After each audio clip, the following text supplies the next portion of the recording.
Welcome back to the rest of the story. If you can hear my trucks running, I just got done giving Calvin another bath. They've turned into daily occurrences here lately because, if you can't tell, it's really good and muddy outside. Granted, it was really chilly today. When I say chilly, I mean it was, I think it was 29 for the most part. A lot better than Canada. Let's say Tyson sent me a picture earlier, and I shouldn't say, he sent me a video earlier, and they are pretty well all white yet, but he said he's a month ahead of time compared to last year. As far as us, in relation to the weather, it's too early in the year, too early in the spring yet. It's not even spring yet, if I'm remembering correctly, to really get too excited about warm weather just yet. Now, this video is coming out either Monday or Tuesday. According to the weather, which I think everybody's pretty well on the same page with me as far as how much I really trust the weatherman, but everybody is really confident in saying that we're supposed to be up in the 50-degree Fahrenheit for the rest of this upcoming week, or this week that we're currently in, and 50s with a light 5 to 15 mile an hour wind would do a really good job at firming up some of this mud we have. The only problem is with it being the middle of March. Oh, we're actually past the middle of March. We're heading into the second part of the month. But it's way too early to get excited for field work, for doing much of anything just yet. Because if anybody remembers last year, and I'm trying not to, let me adjust this a little bit. I'm trying not to get you guys like looking right at my nose. The only problem is, like last year, we were planting corn a week after we got 4 inches of snow. Mother Nature can really change her mind on a dime, and she's really proving it. So, yeah, we're really, here we go again, sorry. So as far as running this thing, or the 82, it is on my list of things to do relatively quick here. Especially if it's going to be in the 50s next week. We're going to be dropping the oil out of both of these, getting the filters and everything changed out of them, and probably really looking at going through them and getting the tractors pretty well ready to go, at least up to the point where if the weather really changes here, we can jump in them and run and not worry about oil changes or anything else like that, because they need to be greased, filters, oil, cab air filters, engine air filters. The cabs need to be blown out, potentially gone through with Armor All, and the tractors need to be washed off, and then we need to Windex the windows, and they should be ready to run. We got a bunch of chisel plowing we have to do, and I'm getting off topic of what I really come up in the shed to talk about, but imagine everybody's just like me, starting to get a little bit more ambitious. That's one big thing that really affects me, and I'm sure it affects a lot of people across the country, around the world. When the temperature changes, when it's cold and miserable, and it really it's kind of a drag just to walk outside and get outside and the cold air hits you. It just takes away a lot of the fun of going out and doing chores. We've had such a dramatic temperature swing just here in the past, just last week, where we were up in the 40s. And blue sky, sunny, and I'm going to go ahead and say mild weather really changes your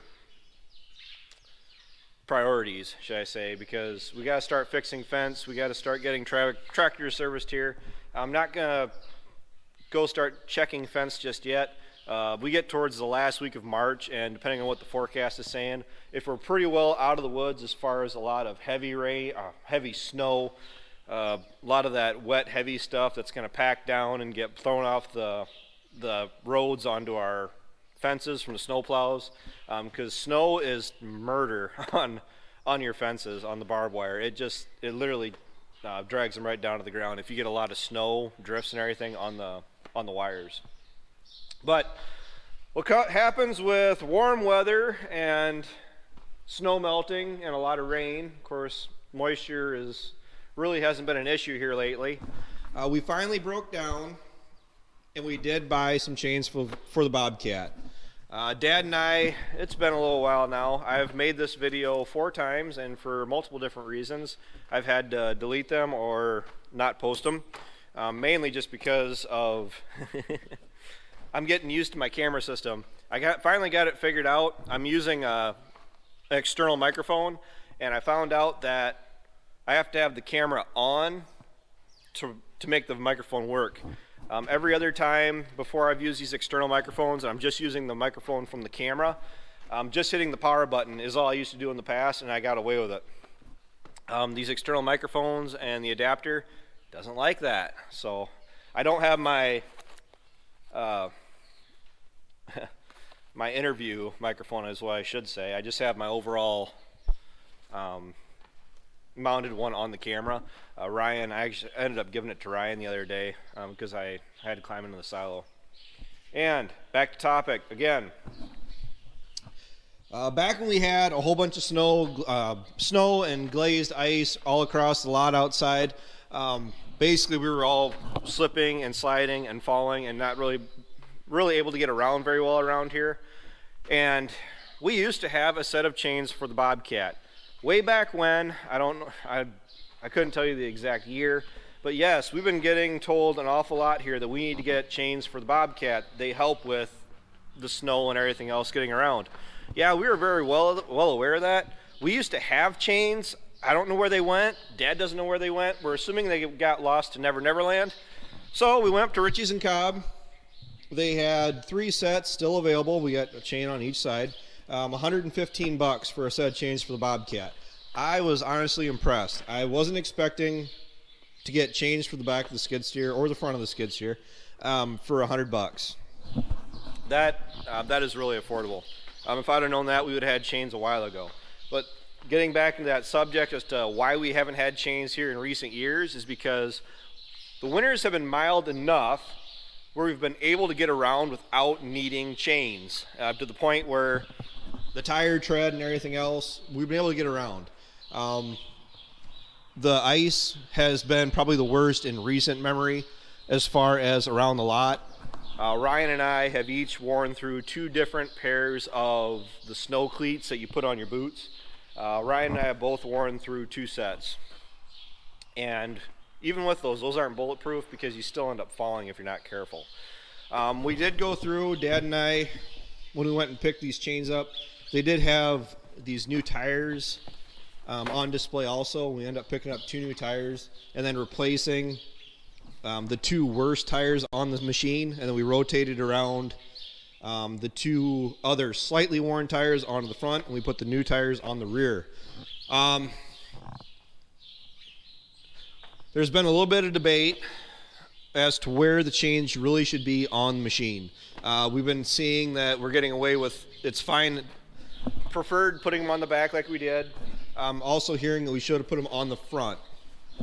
Now, there's an argument for that, and you're about to hear it, so hold on. The reason we put the chains on the back of the machine, back when we first put them on, we had, like I said, a lot of snow, a lot of ice. There was a lot of snow in the forecast yet. Now, when you're pushing snow in the winter with this machine, you have the bucket on right here, and you're pushing the snow with the Bobcat. Well, the thing is, when you go to put this down, you put it down into the snow because you're trying to dig up as much snow, ice, whatever, with the machine. So what ends up happening is that you're tilting the bucket ahead, but when you're doing that, you're taking the front tires off the ground to put more weight onto the bucket, which in turn, your rear tires are your drive tires. Those are the tires that are doing all of the turning, all of the pushing. So that is why we went with the new tires and the chains on the rear of the machine, because we were expecting, and we did by the way, we were expecting to be pushing a lot more snow with it, and it does work very well. Also, the argument for putting the chains on the front of the machine, because that's where all the weight is going to be. Well, everything is melted for the most part. I mean, we still got piles and ditches that are full of snow, but the lots are getting muddy. The lots are thawing out because we have some dirt lots. Also getting around here, it is kind of a pain in the butt. But Yeah. Putting the chains on the front of the machine is definitely not out of the realm of possibility. That's not the wrong answer either. I mean, there is no wrong way to do this. Don't get me wrong. I'm not saying we will do it. I'm not saying we won't do it. But there is a good case for us moving the chains from the rear of the machine to the front of the machine. The reason we would do that is because while we're not pushing snow, we are feeding bales. We have another 20 head of cattle, 21 head of cattle that we have to take care of. So that's more hay we're putting out. That's more manure. That's more mud we're trying to get through, at least until we, get the chance this year to. Well, we got to do a bunch of work to our lots and everything, between fences and everything else. When you're feeding bales and having to get through mud and everything, I'm hoping you guys aren't getting motion sickness.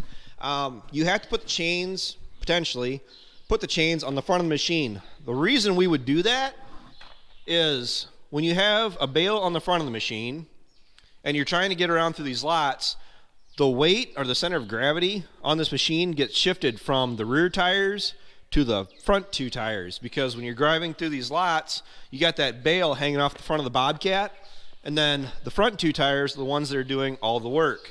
So you're going to need preferably the traction of the chains on the front of the machine to help dig or get traction around these mud lots. I've never ran this machine with chains. Typically been able to get around just fine with it. It's just this year has been an anomaly, and of course now that we have the chains, we just aren't going to mess with it. When the weather starts getting crummy or we start getting in the mud lots, like I'm about to tell you, the chains are going to go on. It took a whole 5 minutes, maybe, and I think 3.5 of that was just getting the chains untangled out of the bag they came in. The chains work great. I ended up using the Bobcat and my Vernig multi-purpose bucket. It's like a Swiss Army knife bucket. It's really a rock bucket. I love that thing. It was worth every penny. I was cleaning a lot up last night, basically because it's too muddy to haul manure. We have to really start moving some stuff. But the shed was getting to the point where we really couldn't even drive up onto the bed pack with the Bobcat, even with the handy-dandy chains. So last night, I put the grapple bucket on the Bobcat and went out, and I wish I would have done a video on it, because you guys probably would have gotten a kick out of it, just watching something different than me just standing here talking. The ability to drive into the bed pack with that grapple multi-purpose Vernig tool, and the extra traction that those chains give you, I didn't have any trouble at all cleaning out that whole shed. I easily pulled out, I'd probably say 8 to 10 loads of manure last night in the matter of 30 to 45 minutes. Because the grapple bucket, when you have the claws back, you can drive all the way in, get as far in as the bucket will allow you. Then you clamp down the grapple, the claws, as tight as you can, and then you actually back up. You just take massive chunks off of the bed pack. Multiple pulls or multiple bucketfuls were actually heavy enough where I couldn't even hardly lift it with the Bobcat. I was really just skimming it with the ground. Awesome. I mean, kind of unconventional when you're trying to fill the manure spreader. I mean, you have to be able to lift it up, but awesome. I absolutely love that tool. Big plus for Vernig, because we beat it pretty hard between rocks and brush and concrete and manure and trees. And I mean, I'm not getting paid to say anything about it, but this thing is really awesome. I really like that. I am probably going to consider, it's on my mind, I'm actually looking them back up and getting a dedicated manure bucket, just because something with the manure tines on the front, something as long as this, and I know I don't have my light on me. I'm just pointing into the dark. I apologize for that. But without the sides on it either. So that way we get out into the spring, we're pulling more bed pack out with an actual claw on it. Probably won't pack as readily as this one does in the dirt lots. But on concrete, that bucket is awesome. Also, using the chains around concrete on the dirt, it works so much better as far as getting around. The chains really aren't just for on snow and ice. They work great depending on where you're at on the machine, with the machine, and the different jobs you're using it for. Especially with hauling manure with it last night, it was great on the rear end. Putting bales in the next 3 to 4 weeks yet before things really dry out, unless things really do warm up. Excuse me. We could potentially end up putting them on the front end just so we can get around the lots. So, yeah, there's no wrong answer as far as where the chains can go. I guess it's been a little bit of a debate as to where they should be. A lot of people were saying we should put them on the front for turning. There was no, between all three of us when we got these chains, there was no debate about it. They needed to go on the rear of the machine. They work great. I like them. I mean, I do have, as far as buying stuff around here, we're being very cautious as far as what we are buying, just because of the farm economy and everything else like that, and stuff gets expensive quick. But I mentioned it to Dad about that Vernig grapple bucket, that it is really a really nice tool that we use around here. It's something that we can get away with not having, but it would have probably taken me an entire afternoon just using the standard bucket for the Bobcat to clean that lot up, what I did in about 45 minutes. And it really nice for pulling up chunks of ice too. Same thing with this King Cutter 1.5 ton utility wagon. It's one of those obscure items that we're not going to use all the time, but it's definitely on my mind that I would really like to get it. Probably will be later in the year. It's really high up there as far as purchases I'd like to make. There's some other things I have to address first, as far as once we get done with planting and see how much planting affects me. As far as fungicide this year, tar spot. Sounds like that is here to stay. I was just talking to my agronomist last night, and he was at a meeting. This is a secondhand knowledge, but knowledge is knowledge. Tar spot definitely was a yield hitter last year, especially in this area, and it sounds like the spores that the tar spot is consisted of, up to 20% of those are going to survive the winter, even though it was as cold and nasty as it was. So that's something else to take into consideration. I did plant some very tolerant varieties as far as being able to stand late in the year, even with that tar spot issue. But I did plant some varieties that are known last year even for going down, and we are already planning on doing fungicide on those acres. So we were never big on doing fungicide, but it's going forward. It's going to be something that we take more advantage of. Not because we necessarily want to. The yield advantage is definitely there, but the cost disadvantage is definitely there also. But it might be something that it's not even a it's one of those things you just don't have a choice in. You just have to do it. So yeah, as far as that utility bucket or wagon, it'll be great for the Gator. It'll be great for the four-wheeler. My mom actually was a critic about it because Mom said just use the Gator. That's true. The Gator works awesome.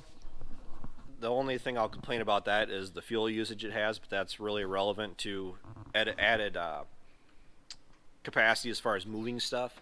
And the big reason is I don't have a side-by-side at my place.